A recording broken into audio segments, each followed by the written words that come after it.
저 사람은 나쁜 사람 같진 않은데 냉정하고 어딘가 소름 끼치게 차가운 면이 있어. 음흉한 사람은 아닌 것 같은데 대화하다 보면 나도 모르게 긴장되고 당황하게 되는 것 같아. 무슨 생각을 하는지 모르겠어. 이런 사람 주변에 있으신가요? 그렇다면 이 영상을 주목해 주세요. 안녕하세요. 닥터 캐럿입니다. 사회적 관계에서 고립되고 대인관계 환경에서 제한된 범위의 감정 표현이 특징인 성격 장애를 조현성 성격 장애라고 하는데요.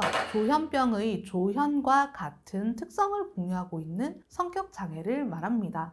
그런데 조현병은 환청 들리고 망상에 사로잡힌 병 아니에요? 조현병은 환청 망상이 주된 증상이긴 하지만 기본적으로는 논리나 지각 체계의 정교성이 떨어지는 병이거든요. 그래서 논리의 정교성, 지각의 정교성이 떨어지면서 올바르지 않은 지각을 해서 환청을 듣고 올바르지 않은 생각을 해서 망상을 하는 거죠. 그런데 사회성이나 외부에 대한 관심, 의욕 이런 영역에서도 정교함이 떨어지게 되면은 조현병 환자들은 말수가 적어지고 외부로부터의 문을 닫아 걸고 자기 안의 생각에만 몰두하게 돼요. 그게 환청, 망상처럼 정상인한테는 없는데 조현병 환자한테만 있는 증상을 양성 증상, 파지티브, 의욕 저하, 무표정, 사회적 활동 저하 등 정상인한테는 있는데 조현병 환자한테는 없는 증상을 음성 증상, 네거티브 라고 하는데 조현성 성격장애 환자들은 조현병의 이러한 음성 증상들과 많이 겹쳐 있습니다. 실제로 조현병이 나중에 발병하는 경우도 있다고 해요. 조현성 성격 장애의 특징은요, 결혼하고 싶다. 이 사람하고 같이 살고 싶다. 가정을 꾸리고 싶다. 이런 욕구가 없습니다. 가족의 일원으로 내가 받아들여지고 가정을 이루고 이런 것에 대한 욕구가 없고 기타 다른 친밀한 관계를 바라지도 않고 좋아하지도 않는다. 항상 혼자 하는 행위를 선택하고 남들하고 뭘 같이 하려고 하는 생각이 없습니다. 그러다 보니까 남들하고 뭐 맛있는 거 먹고 놀러 가고 이런 것도 별로 안 하고 싶어 하고 성적인 경험, 이런 쾌락과 관련된 것도 관심이 거의 없어요. 다른 사람하고의 교류뿐만 아니라 거의 모든 분야에서 즐거움을 취하려고 하는 그런 의욕 자체를 안 보이고요. 가족들 외에는 친한 친구가 없습니다. 다른 사람들의 칭찬이나 비난에도 무관심하고요. 감정적으로 굉장히 냉정하달까 냉담하달까 하여튼 좀 평평한 그런 성향을 보여요.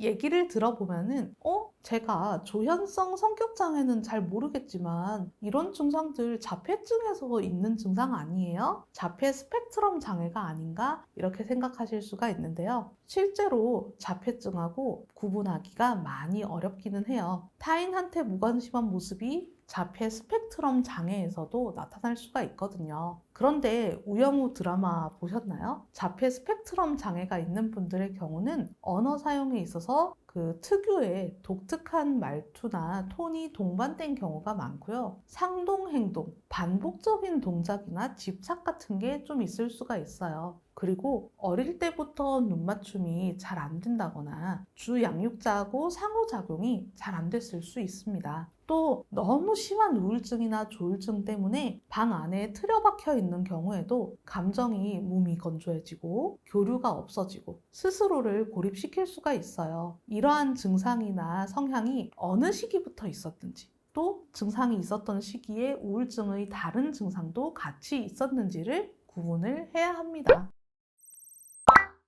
저는 그래서 처음에 까미의 이방인을 읽었을 때 주인공 메르소가 조현성 성격장애 아닐까? 의심을 했었어요. 메르소는 어머니를 요양원에 모셨지만 거기서 어머니가 어떻게 생활했는지 관심이 없었고 자기를 친하다고 생각하는 이웃이나 여자친구와도 굉장히 냉담하게 서술하고 있었는데 우울하다, 의욕이 떨어진다, 죽고 싶다 이런 우울증 증상에 대해서는 보이지 않고 있었거든요. 다만 그렇게 진단명을 내리는 게 작품의 주제의식을 느끼는 데에는 방해가 된다고 생각했었고요. 진단명을 붙이는 행위 자체가 메르소를 이방인으로 바라보는 군중들의 시각에 독자가 동일하게 몰입되는 걸로 여겨졌기 때문에 이방인 리뷰에서는 굳이 이 내용을 다루지는 않았어요. 하지만 제가 생각할 때 만약 이방인의 주인공에게 진단명을 붙인다고 하면 제일 가까운 진단명은 조현성 성격장애가 아닐까라는 생각은 하고 있습니다. 그렇다면 이러한 분열성 성격장애 환자들은 치료를 어떻게 할까요? 안타깝지만 이분들은 병원에 와야겠다는 문제의식 자체를 잘 못 느끼는 편이에요. 기본적인 감정이나 욕구가 결여된 게 특징이니까 내가 더 편하게 살고 싶다, 사람들과 잘 어울리고 싶다 이런 마음이 잘 안 드는 거죠. 병원에 오더라도 억지로 주변 사람 손에 이끌려서 오는 경우가 많습니다. 이런 분들은 우선 사회적인 상황에서 회피하고 스스로를 고립시키지 않도록 해야 하고, 자기 자신이 좋아하는 행동, 내 인생이 대부분 재미가 없지만 노잼이지만 이걸 할 땐 재밌어 라는 거를 만들어줘야 합니다. 그리고 사람이 가진 희노애락의 감정들을 느낄 수 있도록 해줘야 돼요. 아, 이건 슬픈 일이구나, 이건 기쁜 일이구나, 이렇게 좋겠네, 여기서 끝나는 게 아니라 그 감정들의 폭과 다양한 결의 감정들을 느낄 수 있도록 해야 합니다. 마지막으로는 대인관계를 맺을 때 구체적인 사회 기술들을 알려줘서 대인관계가 보다 원활해질 수 있도록 하면 좋겠습니다. 네, 제가 준비한 것은 여기까지인데요. 오늘 굉장히 독특한 형태의 성격장애, 조현성 성격장애에 대해서 알아보았는데요. 도움이 많이 되셨다고 하면 구독, 좋아요, 알림 설정까지 부탁드려요. 그럼 저는 다음에 더 유익한 영상으로 만나보겠습니다. 안녕!